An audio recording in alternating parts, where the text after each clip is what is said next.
Paris, le 15 mars 2026, à 18h30 précise. Derrière la porte feutrée de son bureau à Matignon, Sébastien Lecornu a posé calmement sa signature au bas d'un document qui, sans que beaucoup ne le réalisent encore, allait secouer tout l'édifice politique français, sa démission du poste de Premier ministre. La nouvelle se propagea à la vitesse d'une onde de choc. En moins d'une heure, les rédactions s'affolaient, les chaînes d'information s'enflammaient et les téléphones vibraient dans tous les cercles du pouvoir. Pour beaucoup, c'était un tremblement de terre politique. À Hénin-Beaumont, au siège du Rassemblement national, Marine Le Pen affichait déjà un sourire satisfait. Elle savourait ce qu'elle croyait être l'effondrement annoncé du macronisme. Pourtant, elle ignorait encore qu'à peine 24 heures plus tard, cette même expression triomphante se transformerait en un regard incrédule. « Enfin !» lança-t-elle en découvrant l'alerte sur son téléphone. Elle se trouvait alors en réunion stratégique avec Jordan Bardella et plusieurs responsables du parti. Soudain, la notification de BFM TV retentit dans la salle. Sébastien Lecornu remet sa démission à Emmanuel Macron. À cet instant précis, la dirigeante de l'extrême droite française ne prit même pas la peine de dissimuler son enthousiasme. « Voilà le commencement de la chute de Macron », déclara-t-elle aussitôt à ses collaborateurs. Puis, avec une assurance presque théâtrale, elle ajouta « Lecornu représentait la dernière digue qui empêchait ce quinquennat à bout de souffle de s'écrouler complètement. Sans lui, l'Élysée va plonger dans une pagaille totale. » Elle n'avait pas tort dans son analyse. Depuis sa nomination, 18 mois auparavant, Lecornu avait accompli ce que beaucoup jugeaient impossible. Stabiliser un pays en pleine tourmente, rétablir l'autorité de l'exécutif et maintenir Macron à flot malgré une popularité en chute libre. Sa démission soudaine ouvrait un vide immense au sommet de l'État. Les explications officielles restaient vagues. Le communiqué publié par Matignon évoquait de profondes divergences sur la politique économique ainsi que des désaccords irréconciliables concernant l'orientation européenne de la France. Mais dans les coulisses du pouvoir, chacun savait que la raison véritable était bien plus personnelle. Lecornu en avait assez d'endosser le rôle de fusible pour un président qui multipliait les erreurs. La goutte d'eau qui fit déborder le vase fut la dernière décision de Macron sur la question des retraites. Contre l'avis de son premier ministre, le chef de l'État avait imposé une réforme brutale, relançant les grèves et fracturant encore davantage le pays. Lecornu avait perdu la face et conclut qu'il était temps de partir. « Macron m'a poignardé dans le dos une fois de trop », confia-t-il à ses collaborateurs les plus proches en vidant son bureau. « Je ne serai plus jamais son alibi démocratique. » Cette démission fit un véritable coup de tonnerre pour l'Élysée. Macron perdait non seulement son premier ministre le plus efficace, mais aussi sa seule chance d'achever honorablement son mandat. Sans Lecornu, il se retrouvait seul face à une opposition déchaînée et à une opinion publique hostile. Dans son bureau de l'Élysée, Macron était effondré. « Comment a-t-il pu me faire cela ?» répétait-il à ses conseillers. Nous étions une équipe. Nous avions réussi ensemble à redresser le pays. Mais Lecornu était parti en emportant avec lui la crédibilité gouvernementale et en laissant Macron dans une situation politique désespérée. C'est dans ce contexte que Marine Le Pen voyait s'ouvrir une autoroute vers l'Élysée. Elle convoqua immédiatement une conférence de presse pour 20 heures, histoire d'enfoncer le clou pendant que le fer était chaud. La démission de M. Lecornu confirme ce que nous disons depuis des années, déclara-t-elle face aux caméras, rayonnantes. Emmanuel Macron est un président faible, incapable de gouverner, incapable de garder ses équipes. La France mérite mieux que cette instabilité permanente. Elle poursuivit son attaque avec la précision d'un chirurgien. Sébastien Lecornu était le seul à maintenir une façade de compétence dans ce gouvernement en déroute. Son départ révèle la vacuité totale de la politique macroniste. Il est temps que les Français reprennent leur destin en main. L'effet médiatique fut immédiat. Tous les plateaux de télévision invitaient Marine Le Pen pour commenter cette crise majeure du quinquennat. Elle enchaînait les interviews, savourant chaque minute de cette victoire politique qu'elle attendait depuis des années. « C'est notre moment », disait-elle à Jordan Bardella entre deux plateaux. « Macron est fini et nous allons pouvoir proposer notre alternative à la France. » Les sondages du lendemain lui donnaient déjà raison. L'intention de vote pour le Rassemblement national bondissait de 3 points. tandis que celle d'Emmanuel Macron s'effondrait. La démission de Lecornu apparaissait comme le signal d'un naufrage présidentiel. Sur les réseaux sociaux, les militants du RN jubilaient. Les hashtags Macron fini et Lecornu démission étaient en trending topic. Marine Le Pen retweetait avec délectation tous les commentaires favorables, construisant méthodiquement sa campagne sur les décombres du macronisme. Enfin, les Français vont pouvoir choisir entre le chaos macroniste et l'ordre républicain que nous représentons, tweetait-elle, obtenant des milliers de retweets en quelques minutes. Pendant ce temps, dans les couloirs de l'Assemblée nationale, l'opposition de gauche ne savait pas trop comment réagir. Jean-Luc Mélenchon se réjouissait aussi de la chute de Lecornu, mais il voyait d'un mauvais œil la récupération politique de Marine Le Pen. « Attention », prévenait-il ses députés. La démission de Lecornu, c'est aussi une opportunité pour l'extrême droite. Il ne faut pas laisser Le Pen monopoliser cette crise. Mais force était de constater que Marine Le Pen avait pris une longueur d'avance dans la récupération politique de cet événement. Elle était partout, donnait le ton, imposait sa lecture des événements. Pour la première fois depuis longtemps, elle apparaissait comme la véritable alternative à Macron. À l'Élysée, c'était la panique totale. Les conseillers de Macron se succédaient dans le bureau présidentiel pour tenter de limiter les dégâts. Mais sans premier ministre, le pouvoir exécutif était paralysé. « Il faut nommer quelqu'un immédiatement », pressa Alexis Kohler. « Chaque heure qui passe renforce Le Pen. » « Mais qui ?» répondait Macron. Désemparé, Lecornu était irremplaçable. Personne n'a sa stature, son expérience, sa crédibilité. C'était effectivement le problème. Lecornu avait passé 18 mois à se construire une image d'homme d'État respectable, au-dessus des partis. Sa démission laissait un vide que personne ne semblait pouvoir combler immédiatement. Les noms circulaient.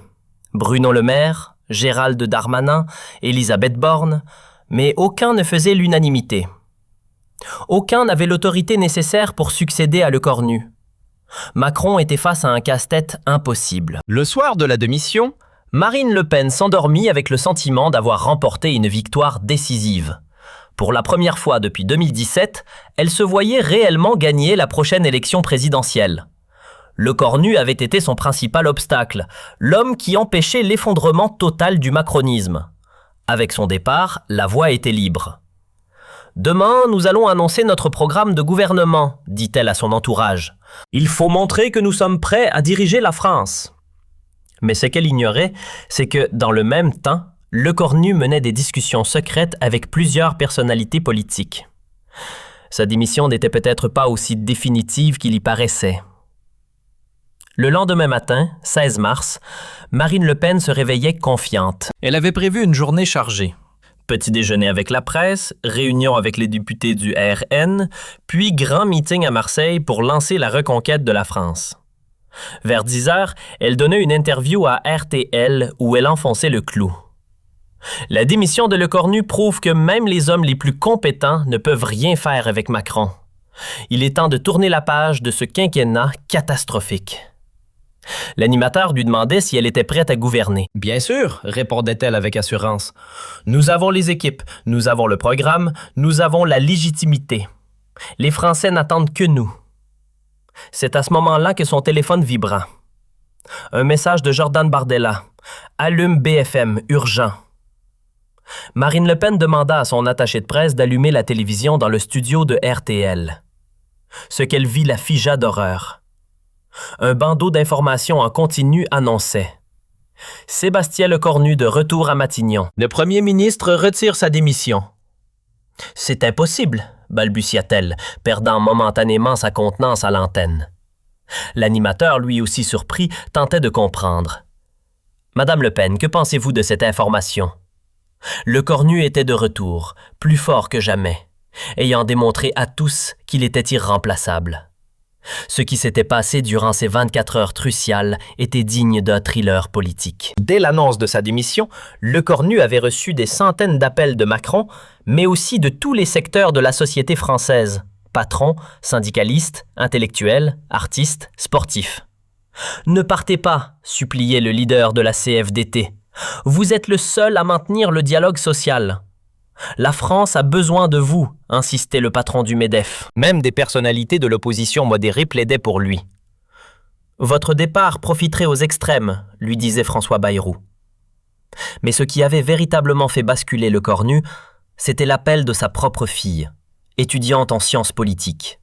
« Papa, tu ne peux pas laisser Marine Le Pen gagner à cause de ton orgueil. » Cette phrase l'avait touché. Le Cornu réalisait que sa démission, motivée par des raisons personnelles légitimes, pouvait avoir des conséquences dramatiques pour la démocratie française.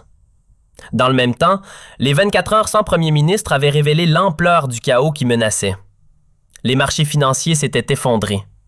L'euro avait chuté et surtout, Marine Le Pen avait montré qu'elle était prête à surfer sur la crise pour accéder au pouvoir. « Je ne peux pas être responsable de cela », s'était dit Le Cornu en voyant les images de Marine Le Pen triomphantes sur tous les plateaux de télévision. Parallèlement, Macron avait passé la nuit à tenter de le convaincre, non pas en tant que président autoritaire, mais en homme brisé reconnaissant ses erreurs. « Sébastien, j'ai été stupide sur les retraites », lui avait avoué Macron lors d'un appel à 3 heures du matin. « Vous aviez raison, j'aurais dû vous écouter. Donnez-moi une dernière chance de réparer mes erreurs. » Cette humilité présidentielle, inédite dans les rapports entre les deux hommes, avait ébranlé Le Cornu. Pour la première fois, Macron reconnaissait ses torts et acceptait de lui donner une véritable autorité gouvernementale. « Si je reviens, » avait négocié Le Cornu, « c'est moi qui décide de la politique économique et sociale. Vous vous contentez du régalien et de l'international. » Accordé, avait immédiatement accepté Macron, prêt à tout pour sauver son quinquennat. C'est ainsi qu'à 18h30, exactement 24 heures après sa démission, Le Cornu signait sa lettre de retrait de démission et reprenait ses fonctions à Matignon. L'effet sur Marine Le Pen fut dévastateur. Non seulement elle perdait l'opportunité de sa vie, mais en plus, elle apparaissait comme celle qui s'était réjouie trop vite d'un chaos qui n'avait finalement pas eu lieu. « C'était un coup monté », rageait-elle en privé. « Le Cornu et Macron ont orchestré cette mascarade pour nous ridiculiser. » Mais personne ne croyait à cette théorie du complot. La détresse de Macron pendant ces 24 heures avait été trop visible, trop authentique, et le retour de Le Cornu s'expliquait simplement par le sens des responsabilités d'un homme d'État face à la menace extrémiste. Sur les plateaux de télévision du soir, Marine Le Pen tentait de limiter les dégâts. Le retour de Le Cornu ne change rien au fond du problème. Macron reste un président faible et incapable. Mais son argumentaire sonnait creux. En 24 heures, elle était passée du statut de future présidente à celui de politicienne ayant vendu la peau de l'ours avant de l'avoir tué.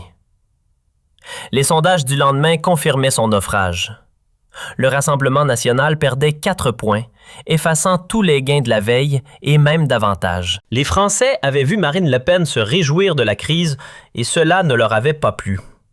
Elle a montré son vrai visage, commentait un sondeur, celui d'une politicienne prête à profiter du malheur du pays pour accéder au pouvoir.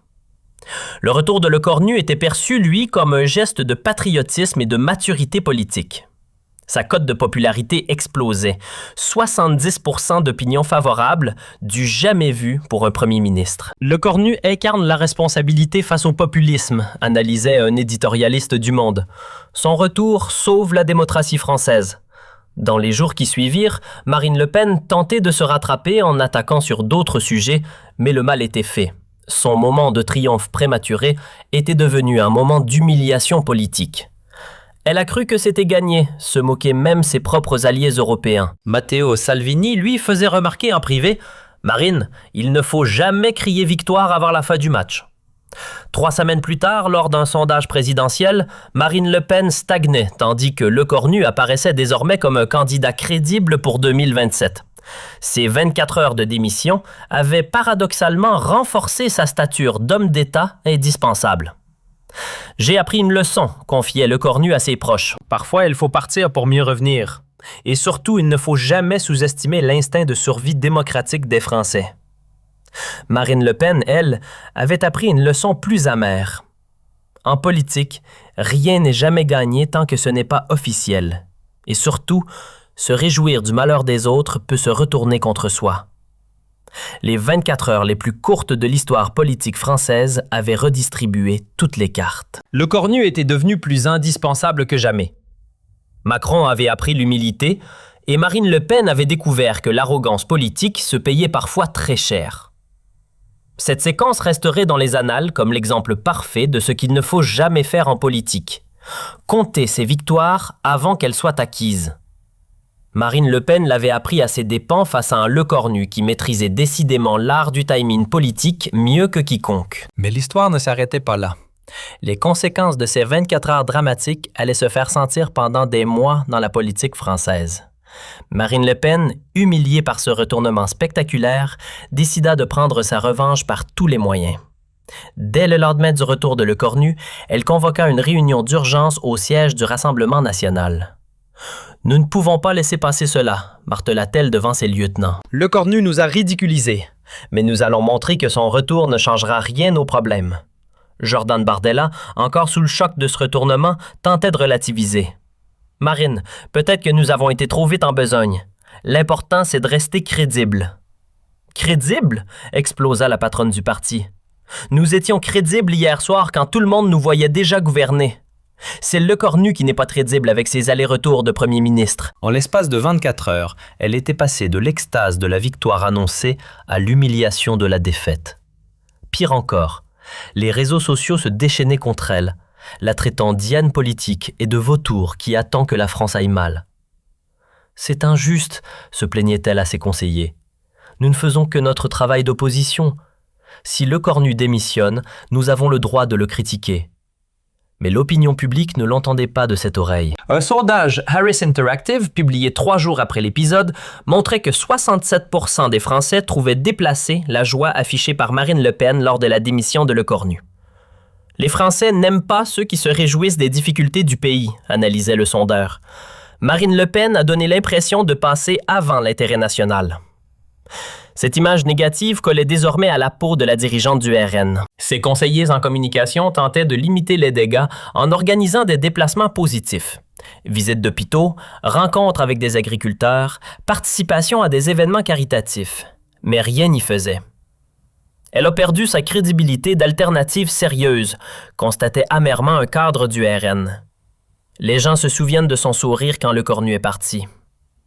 Pendant ce temps, Lecornu consolidait sa position. Son retour à Matignon était perçu comme un acte de patriotisme qui lui valait un respect transpartisan. Même certains opposants de gauche reconnaissaient ses qualités. Lecornu a montré qu'il était un homme d'État, déclarait François Ruffin. Pourtant critique habituel du gouvernement, il a su dépasser ses considérations personnelles pour servir l'intérêt général. Cette reconnaissance de la gauche achevait de déstabiliser Marine Le Pen. Comment attaquer un premier ministre que même l'extrême gauche respectait? Ses arguments traditionnels perdaient de leur force face à un adversaire auréolé de cette nouvelle légitimité. C'est un coup de génie politique, admettait en privé un stratège du RN. En démissionnant puis en revenant, Lecornu s'est transformé en héros national. Nous ne pouvons plus l'attaquer frontalement. L'entourage de Marine Le Pen cherchait désespérément une parade. Certains suggéraient d'attaquer Macron plutôt que Lecornu. D'autres proposaient de changer complètement de stratégie en se concentrant sur les sujets régaliens. « Il faut que nous trouvions un angle d'attaque », insistait Louis Alliot, maire de Perpignan et compagnon de Marine. « Sinon, nous allons être marginalisés jusqu'en 2027. » Mais Marine Le Pen restait obsédée par Lecornu. « C'est lui l'obstacle principal », répétait-elle. « Tant qu'il sera là, nous ne pourrons pas percer. » Cette fixation sur le premier ministre commençait à inquiéter ses propres troupes. « Marine devient paranoïaque », confiait un député du RN à un journaliste. Elle voit Lecornu partout. Elle ne parle plus que de lui. De fait, Marine Le Pen multipliait les attaques personnelles contre le premier ministre, tentant de trouver la faille qui lui permettrait de reprendre l'initiative. Elle critiquait ses décisions, ses voyages, ses prises de position, parfois de manière contradictoire. Elle s'épuise dans une guerre personnelle, observait un politologue. Au lieu de proposer une alternative, elle se contente de dénigrer Lecornu. Cette stratégie s'avérait contre-productive. Plus Marine Le Pen attaquait Lecornu, plus celui-ci apparaissait comme une victime du sectarisme politique. Ses sondages continuaient de grimper tandis que ceux du RN stagnaient. « Marine a perdu son instinct politique », s'inquiétait Gilbert Collard, ancien allié devenu critique. « Elle ne comprend pas que ses attaques renforcent Lecornu. » La situation devait être encore plus embarrassante lors du déplacement de Marine Le Pen en Normandie, 3 semaines après l'épisode de la démission. Interrogée par un journaliste local sur cette déclaration de joie, elle tenta de se justifier maladroitement. « J'étais contente que les masques tombent », déclara-t-elle. Le Cornu avait montré que Macron était ingouvernable. « Mais vous avez dit « enfin » quand vous avez appris sa démission, insista le journaliste. « J'ai dit « enfin » parce que je pensais que les Français allaient enfin comprendre », se défendit-elle piteusement. Cette explication laborieuse fut largement moquée sur les réseaux sociaux. Les internautes créèrent le hashtag « Enfin Marine » pour se moquer de ces tentatives de justification a posteriori. « Elle s'enfonce », constatait le chroniqueur politique. « Plus elle explique, moins c'est crédible. » L'humiliation était d'autant plus grande que Lecornu, lui, était resté d'une discrétion exemplaire sur cet épisode. Interrogé sur les réactions de Marine Le Pen à sa démission, il se contentait d'une réponse diplomatique.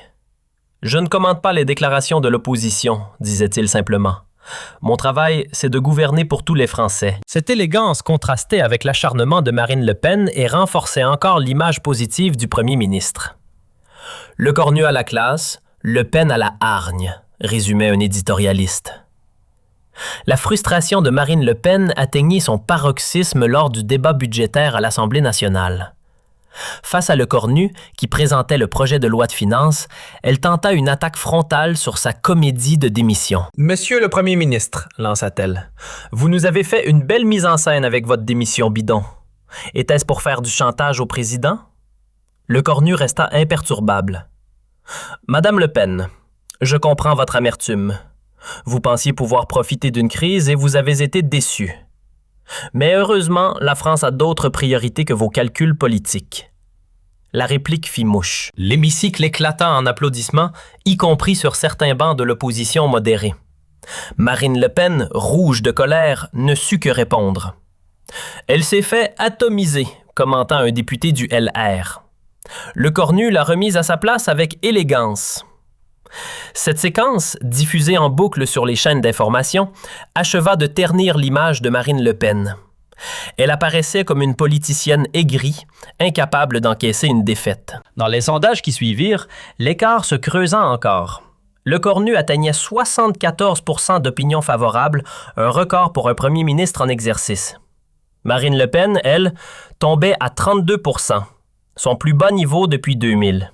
« C'est une catastrophe », admettait Jordan Bardella lors d'une réunion interne. « Notre stratégie anti-Lecornu ne fonctionne pas, il faut changer d'approche. » Mais Marine Le Pen s'entêtait.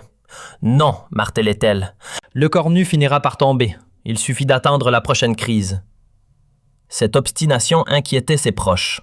« Marine est devenue obsessionnelle », confiait un cadre historique du parti. « Elle ne voit plus la réalité. » En face, la réalité, c'était que Lecornu avait réussi un coup de maître politique.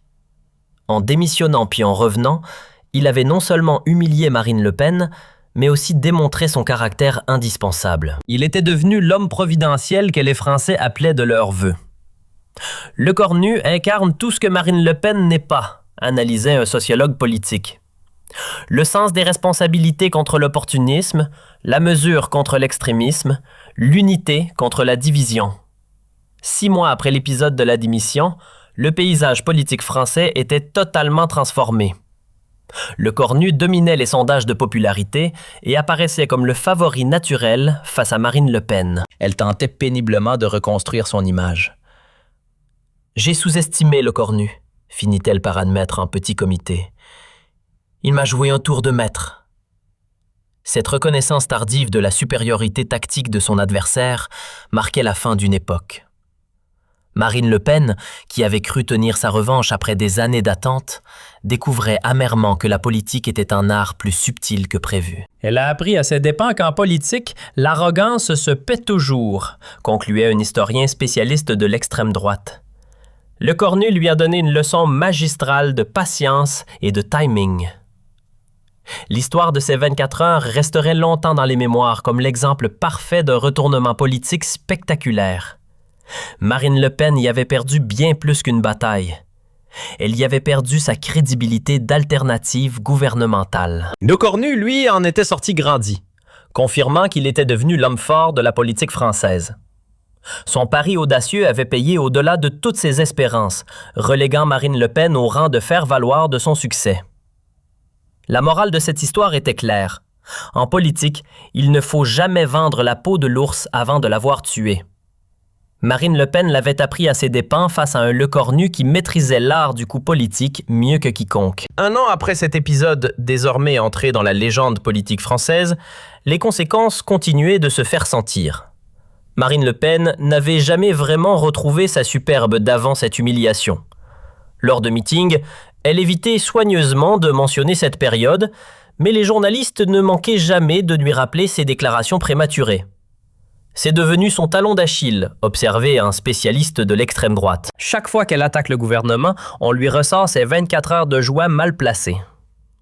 L'épisode était même devenu un cas d'école dans les universités de sciences politiques, notamment à Sciences Po Paris. Le professeur Pascal Perrineau consacrait un cours entier à l'erreur stratégique de Marine Le Pen en mars 2026. Cet épisode illustre parfaitement comment l'impatience politique peut détruire des années de construction, expliquait-il à ses étudiants. Marine Le Pen avait passé une décennie à se normaliser, à gommer son image extrémiste. En 24 heures, elle a tout perdu. Les étudiants prenaient des notes frénétiquement. Cette séquence était déjà devenue un classique des manuels de stratégie politique, au même titre que l'affaire du Watergate. Le cas Lecornu-Le Pen montre aussi l'importance du timing en politique, poursuivait le professeur. Lecornu a su transformer sa faiblesse momentanée en force durable. C'est de la haute voltige politique. Dans les écoles de journalisme, on étudiait également cette séquence sous l'angle de la couverture médiatique. Comment les médias avaient-ils contribué à amplifier l'humiliation de Marine Le Pen? Les chaînes d'information ont joué un rôle crucial, analysait une professeure de l'ESJ Lille. En diffusant en boucle les images de joie de Le Pen, puis son expression de stupeur, elles ont créé un récit visuel saisissant. Les journalistes politiques, eux, se souvenaient de ces 24 heures comme d'un moment exceptionnel de leur carrière. J'ai rarement vu un retournement aussi spectaculaire, témoignait Apolline de Malherbe, qui avait interviewé Marine Le Pen le matin du retour de Lecornu. Son visage, quand elle a appris la nouvelle en direct, c'était du grand spectacle politique, mais aussi très humain. On voyait une femme qui réalisait que son rêve s'effondrait. Cette dimension humaine de l'épisode avait marqué les esprits. Au-delà de la joute politique, on avait assisté à un drame personnel en direct. Marine Le Pen avait touché le sommet de l'espoir avant de chuter brutalement. Elle a vécu en 24 heures toutes les émotions d'une campagne présidentielle, commentait un biographe politique. L'euphorie, l'espoir, la confiance, puis la stupeur, la colère et finalement l'amertume. Cette charge émotionnelle avait probablement contribué à l'impact durable de l'épisode. Les Français avaient vu Marine Le Pen dans tous ses états, révélant une personnalité plus complexe que son image publique habituelle. Paradoxalement, cet épisode l'a humanisée, notait une sociologue, mais pas dans le bon sens. Elle est apparue comme quelqu'un de calculateur, prêt à se réjouir du malheur des autres. L'entourage de Marine Le Pen avait mis du temps à digérer cette séquence. Certains conseillers avaient même quitté son équipe, estimant que sa réaction avait été indigne d'une future présidente. Elle a montré qu'elle n'avait pas l'étoffe présidentielle, confiait un ancien cadre du RN. Un vrai chef d'État ne se réjouit pas des crises, il les résout. Cette critique interne avait fragilisé Marine Le Pen au sein de son propre parti. Jordan Bardella, son dauphin présumé, avait pris ses distances, se montrant plus mesuré dans ses déclarations publiques. Jordan a compris la leçon, observait un proche du parti. Il ne commet pas les mêmes erreurs que Marine. Il reste dans la retenue, même quand l'actualité pourrait lui donner raison. Cette évolution générationnelle au sein du RN était l'une des conséquences indirectes de l'épisode Le Pen-Lecornu. La nouvelle garde apprenait de l'erreur de l'ancienne, adoptant un style plus présidentiel. L'humiliation de Marine profite finalement au parti, analysait un politologue spécialiste de l'extrême droite. Elle force le RN à mûrir, à adopter des codes plus institutionnels. Du côté de Lecornu, ce coup de maître politique avait consolidé sa position comme jamais. Un an après, il était devenu l'homme politique le plus respecté de France. Toutes tendances confondues, Lecornu a gagné en stature, reconnaissait même Jean-Luc Mélenchon, pourtant opposant farouche au gouvernement. Il a montré qu'il savait prendre des décisions difficiles pour l'intérêt général. Cette reconnaissance de la gauche radicale était révélatrice. Lecornu avait réussi à transcender les clivages partisans, devenant une figure consensuelle rare dans le paysage politique français. Il incarne une certaine idée de l'homme d'État, expliquait François Bayrou, au-dessus des partis, soucieux de l'intérêt national. C'est ce que cherchent les Français. Les sondages confirmaient cette popularité exceptionnelle. Lecornu dominait tous les tests électoraux pour 2027, devançant largement tous ses concurrents potentiels, y compris Marine Le Pen qui stagnait dans les enquêtes d'opinion. Son avance semble insurmontable, admettait un stratège de l'opposition. L'épisode de mars 2026 l'a transformé en homme providentiel. Cette aura présidentielle inquiétait même certains dans le camp macroniste. Lecornu éclipse complètement Macron, s'inquiétait un député Renaissance. Il devient plus populaire que le président lui-même. Effectivement, les sondages montraient un écart croissant entre les deux hommes. Macron stagnait autour de 35% d'opinion favorable, tandis que Lecornu culminait à près de 76%, soit un écart de 41 points entre un président et son premier ministre, du jamais vu sous la Ve République. Lecornu a réussi ce que peu d'hommes politiques parviennent à faire, commentait l'historien Michel Vinocq. Transformer une crise personnelle en triomphe politique durable. Cette transformation était d'autant plus remarquable qu'elle s'était opérée en seulement 24 heures. C'était un timing parfait qui a révélé le génie politique de Lecornu, expliquait l'un de ses proches conseillers. Il a compris intuitivement que sa démission ferait réagir, mais il n'avait pas prévu l'ampleur de la mobilisation en sa faveur. Cette mobilisation spontanée de la société civile avait été décisive. Syndicalistes, patrons, intellectuels, artistes, tous avaient appelé Lecornu à revenir. Une unanimité rare qui avait légitimé son retour. C'était un plébiscite en faveur de Lecornu, résumait un éditorialiste. La France entière lui demandait de rester. Comment refuser un tel appel?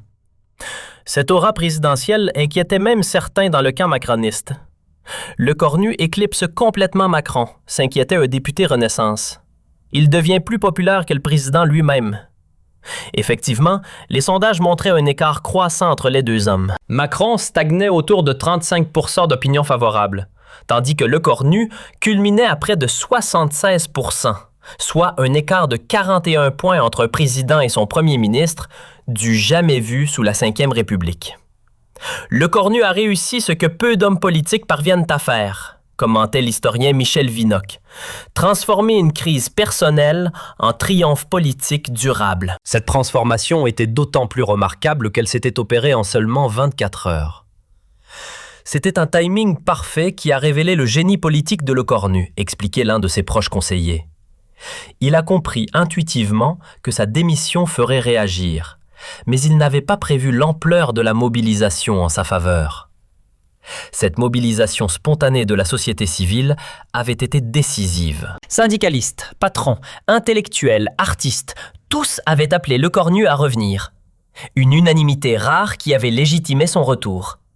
C'était un plébiscite en faveur de Lecornu, résumait un éditorialiste. La France entière lui demandait de rester. Comment refuser un tel appel?